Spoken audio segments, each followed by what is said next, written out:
Hello and welcome to VIP Boxing's Bell to Bell podcast, episode 73.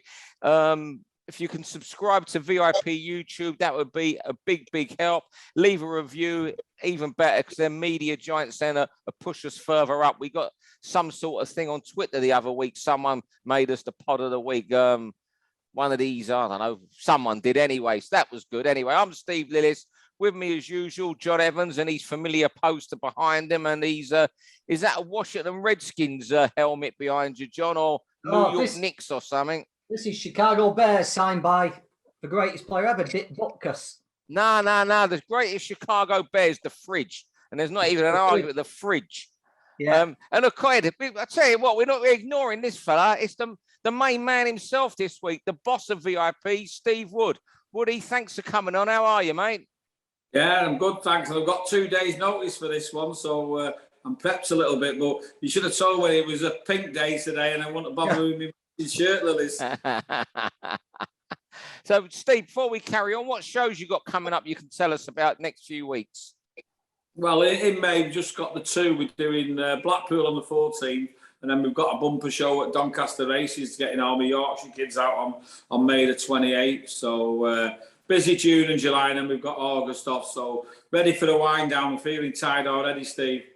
Yeah. That Blackpool show, every now and then a small old show comes along with new kids on and it could take off. And I've said this to you before, Steve, that Blackpool one's going to be good because you got some good lads over there, haven't you?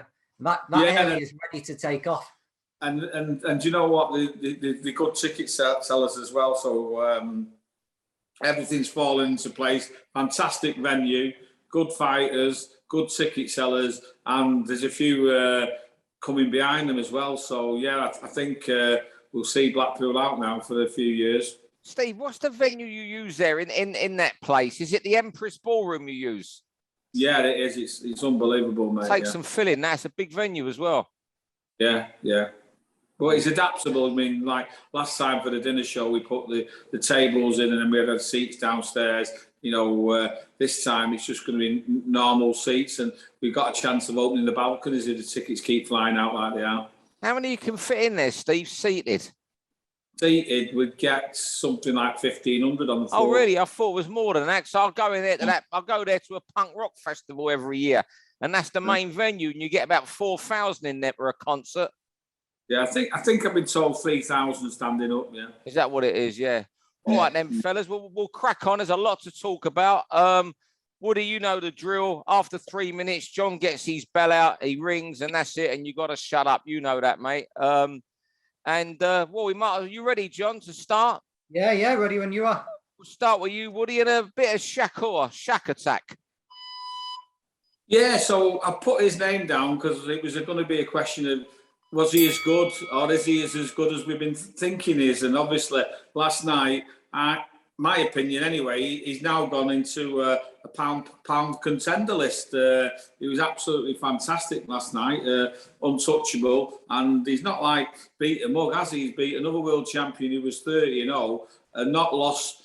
For me, he didn't lose a second of any round. He was absolutely brilliant, dominating him, and he's now 16-0 himself. I think he's been a pro for about 4 years. He's not been fed easy opponents, and I think obviously he's unified 2 of the belts here. He'll try and unify the whole division. And looking at him, and he seems to have long arms as well, because it's not just his feet where he keeps a distance and dominates the fight. I think he can go on to maybe be a champion at lightweight and light well. I was just wondering if you guys are as impressed of him as I am. Yeah, 2-weight world champion, unified, is it, in 18 fights? This could be another career taking the path of a Mayweather. Already, only thing that worries me at the moment, he's already only started the last 3 years. He's only boxing twice a year. I hope he don't become a once-a-year man like some of these guys. He's not having a hard fight. The lightweights are on notice. Him versus Deonta Davis is absolutely massive. I don't want him. What I don't want is him to staying busy now at super featherweight and just having mandatories against the likes of Archie Sharp. That I just don't want to see. I just want to see him in big fights. Yeah, you get some fighters, don't you? In a big fight, you're wondering who's going to get their style, who's going to impose their style. You know, will Shakur be able to box him, or will Valdez be able to get close? But straight from the opening bell, from the opening second, you were thinking, well, Jesus, what's Valdez going to do here? Because Shakur was just in total and utter control. I think he looks brilliant. And like you said, Steve, how thick he's got around his shoulders and his traps. He's really grown, hasn't he? He can definitely do all the way up to light welter, but looks unbeatable at super feather at the minute.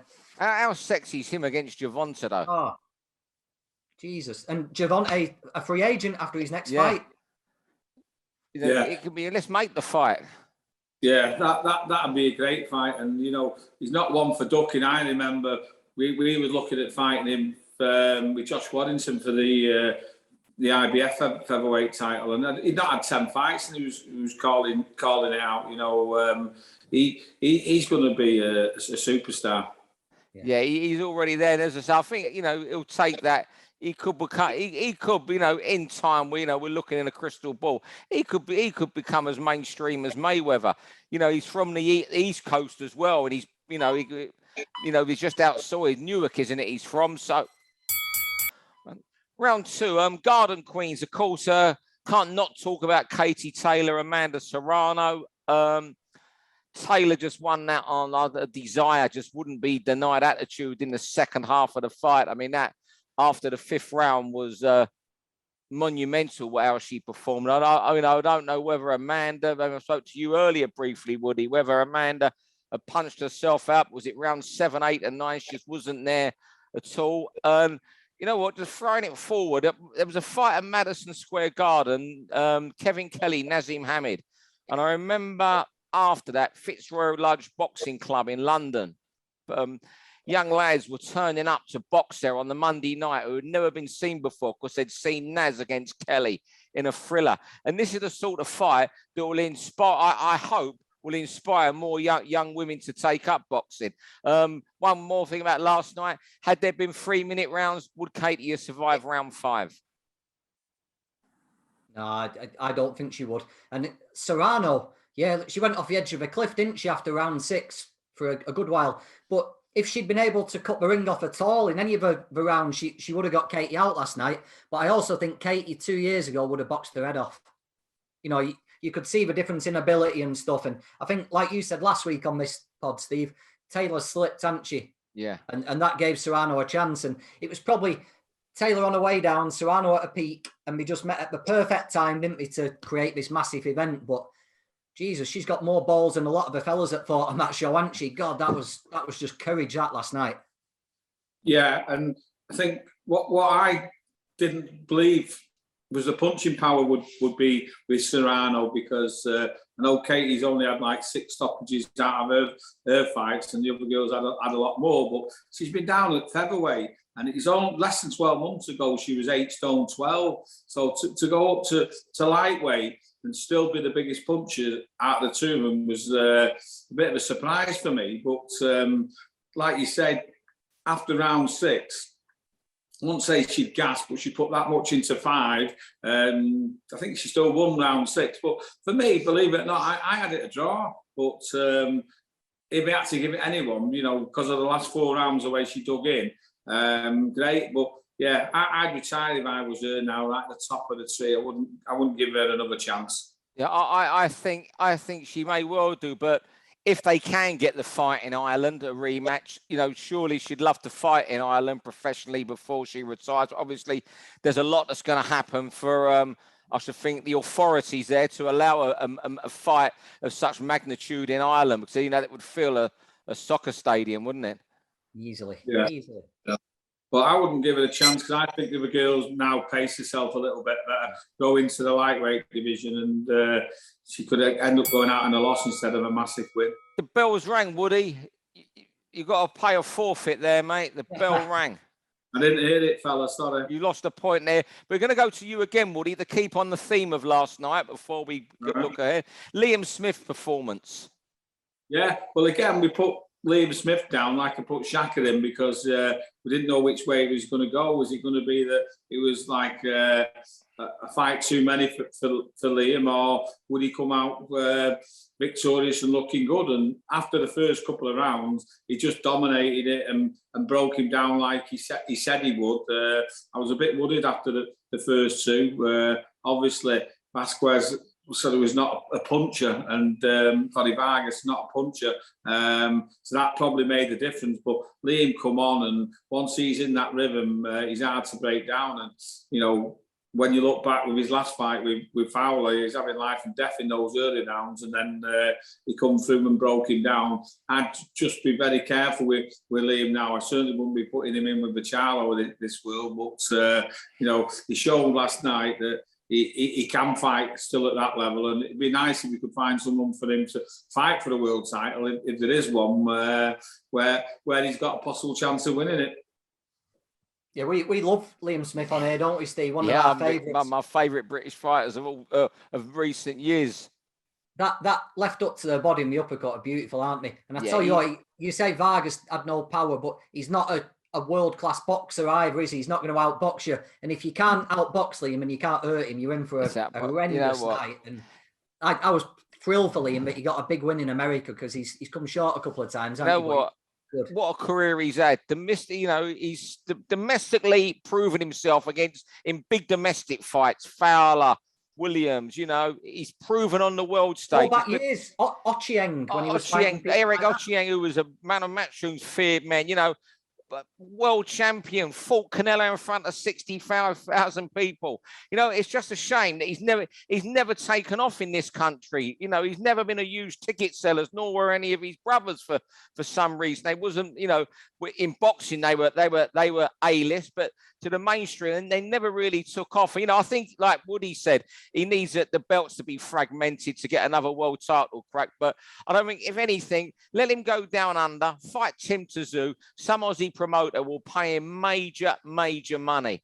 And I hope he gets another payday. I absolutely love him. He's been a credit to British boxing, and he doesn't get enough credit for what he's been for in British boxing. I absolutely love him. Spent a lot of time with him. And he's a good man, but he's a nasty man in there. He's the sort of guy you do not mess with. Round 4, John, your first topic, TV blackouts.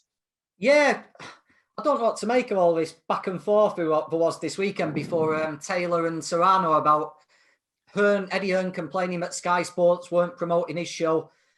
Yet the week before, he was laughing his head off at Dillian White, wasn't promoting Frank's show. And it just none of it makes much sense to me. I can perfectly understand Sky not promoting a Katie Taylor fight when they built her entire career, and then all of a sudden she gets snatched away just before the two fights that are going to be actual successes and draw figures in.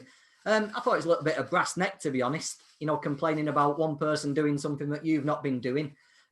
You're involved in it, Steve, but small old promoters, they seem to be a little bit more, we're all in this together. Support each other a little bit more. But what do you think about these big promoters and big TV networks sort of blacking each other out and not helping each other? Yeah, I think it's the old saying, is it? When the cap fits, it suits. Yeah. And, I think Eddie's coming across a little bit bitter there, and nearly it was him who jumped and moved. So, he with the help of Sky, had built up a massive stable, and then he's just took it off from Sky and moved away with it, and he's expecting Sky to promote his business. Listen, it doesn't happen in any other businesses. I've got an engineering business. I can't imagine myself putting stickers of my competitors on my vans as we're driving around, and they're not going to do it for him, as he wouldn't do for them. Last night they were trying to sell the numbers of people watching the Shaka Stevenson, the top ranked show that was live on there. So they're not going to promote that, and I don't blame them for that at all. But Eddie, it's like promoting the girls, yet he's doing an head-to-head with Jake Paul the night before and everything like that. He just makes you laugh, doesn't it? You know what? I get why they're doing it, but I don't agree with how Sky and BT will ignore other shows or whatever. You know what?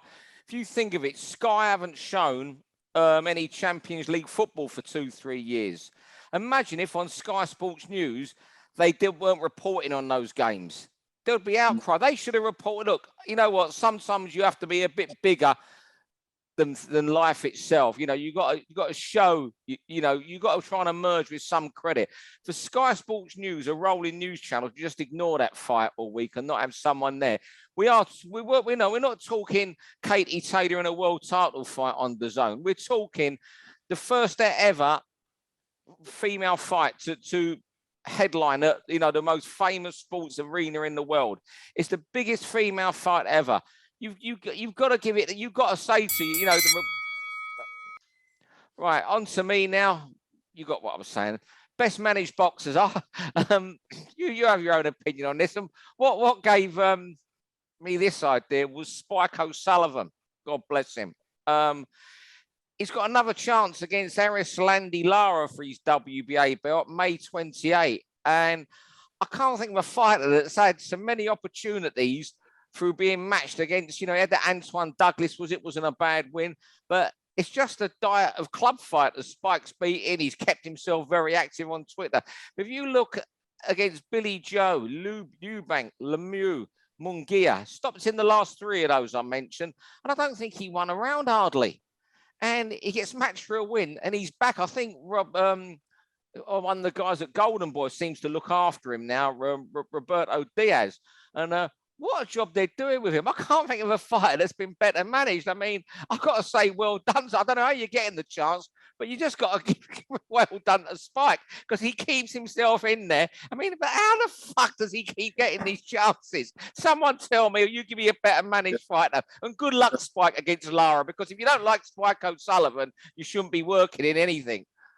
Yeah, listen, I'd spin that on the head. I wouldn't go about being the best managed fighter. I'd go about the worst TV promoters, because no way they should be doing that. And, you know, last night when I was sat there, I'm becoming a grumpy old man, you know, like certain things that we say in there is like, you're watching the build-up for it all, and then it's all about Jake Paul, who's a YouTuber, and then on the Shaka Stevenson, he's getting wrapped in with someone doing all this with an hands and all that, and I'm sat there thinking, listen, this isn't for me. And when you look at this, just because he's a character, and he's funny, and he could be a comedian, that Spike O'Sullivan, when you follow him on Twitter, some of the mad things he does, and, you know, he's been given an opportunity, not because of his boxing ability, but he's a character, and he'll help promote the show. But he's obviously going to get filled in again and probably not win around, get a load of money. But what's good for the TV promoter, as in getting an audience in watching it and watching in future. And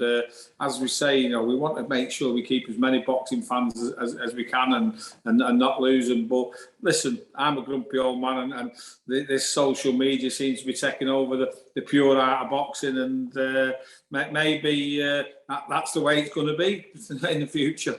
Yeah, you on Spike. If Spike didn't have his twirly tash and wore tracksuits instead of them tweed suits, he wouldn't be on them big shows, would he? But another one, Selecki, the Polish guy, he gets shot after shot. He's just got a fight with Charlo. I tell you what, some guys for paying the mortgages off on 3 houses, not just one. Brilliant. You know what? It's a hard sport, and I say good luck to him, even though I laugh about it. John, final rounds over to you about it. It's another good topic you come up with. Life without Tyson Fury. Yeah. Do you know what? I think the heavyweight division needs Tyson to stay active. He's become bigger than the division, hasn't he? Not many fighters cross over now, and Fury, he might not have all the belts, but everybody knows Tyson Fury is the man. You know, he's the heavyweight. He's huge personality, most talented fighter, biggest draw, I think now. If he sails off into the sunset, the heavyweight division's just in limbo. Yeah, Usyk can beat Joshua, and people will call Usyk for number one. But for years, there'll be the talk, won't there, of Fury. Is he going to come back? Fury will still dominate all heavyweight talk for 2, 3, 4 years if he retires now. I think the heavyweight division needs Fury to stay. They need him to either beat Usyk, win all the belts, and then retire, or they need Usyk to beat Fury so that he becomes the man. I don't think Fury can leave now until he fights the winner of his fight. I think the whole division would suffer. I don't believe he will retire. If you're going to retire, do what Lewis did. Just announce your retirement, give up your WBC belt. So I think he'll wait and see after this fight. But I do think there's only one fight in him. I think he'll retire after Usyk or Joshua. But if he did retire now, you look what's out there. You're still looking at, I'll give your name, Deontay Wilder, Usyk, Joe Joyce, Joseph Parker, Hughie Fury, Dillian White. You know, that's what you're looking at. Yeah. You know, there's nothing, you know, maybe Gassiev when he decides to have a fight again. You know, you might even get someone like a Coley suddenly jumps up now because he fancies his chances. Hrgovic, there's nothing there. You know, out of those, Wilder's the biggest name. You know, Joshua, of course. Yeah, I think my opinion, and when you missed Dubois out there, but I made a little note of Dubois and Joyce, and whatever good fighters they are, they're just not characters, are they? And if you look what Tyson's done and been a great character, how they're going to fill that void, as John said, I don't know. But I just think personally, from Tyson's point of view, he's obviously a flawed character, and he needs something like boxing to keep him stable. So I hope that if he does retire, that he finds something else to pass his time with, because if he's doing nothing and that money's burning a hole in him, you never know where he's going to end up. So let's hope he finds something or he does fight again. Because it is short term. He is anyway. You could have Joyce winning a belt, Usyk having 2, a Coley pinching 1. And there's nothing there, is there? And everyone will still be saying, well, Fury could come back and beat them. So if the entire division will just, boom, fall flat if Fury retires without fighting Usyk or Joshua. Win or lose, there's got to be that Someone fight. always comes along. But there's nothing you can look at now. You know, maybe Hrgovic is the one out of them that might come along and do something. But, you know, look at the Klitschko's. Look how long it took for them to become trendy. You know, I mean, Hrgovic must only have to become a world champion for 5-6 years before he get the respect. The Klitschko's were just names in Europe for how long? Yeah, you're right. You're dead right. Well, fellas, Woody, you've caught up with us today. We'll have to get you back on. Well, it's your podcast, so you can come on whenever you want. But I guess we'll have you on again in a couple of months, mate. And you know what? When you're in a couple of years, when you're a big promoter at Manchester Arena and Wembley Arena, those words about, you know, all the dancing and rappers might come back to haunt you when Shackle Stevenson's ringing you, asking you for a job at Manchester Arena because you've got some up-and-coming lightweight who's leaving a trail of destruction and he has rappers. What are you going to do, Woody? Not let the rappers in the arena and make him come out to Sweet Caroline? You know what? I'm going to end up hiding behind the curtains while they get on with it, aren't they? Because the punters always win in the end, don't they? But honestly, it's not for me. I was cringing last night. What do you have? Passo singing him in? Yeah, Shackle Stevenson, Michael Passel singing "Burning Love" by Elvis. Yeah, that'd be great, wouldn't it? Miles better than the shit that he come out to last night. What you need is some of the Jolly Boys entertainment before Shackle comes out at Manchester Arena. Yeah, I'm not getting drawn into that one, Steve. Fellas, thanks very much indeed for today. Thanks everyone for listening, and I hope you've enjoyed our look back on the fights and a lovely tribute to Liam Smith and Life Without Fury. Thanks very much, everyone. Cheers, fellas. Yeah, thanks. Bye. For all boxing info, news and latest interviews, amateur and pro, across the north, click and subscribe. VIP Boxing Promotions. Also, Twitter, Instagram and Facebook.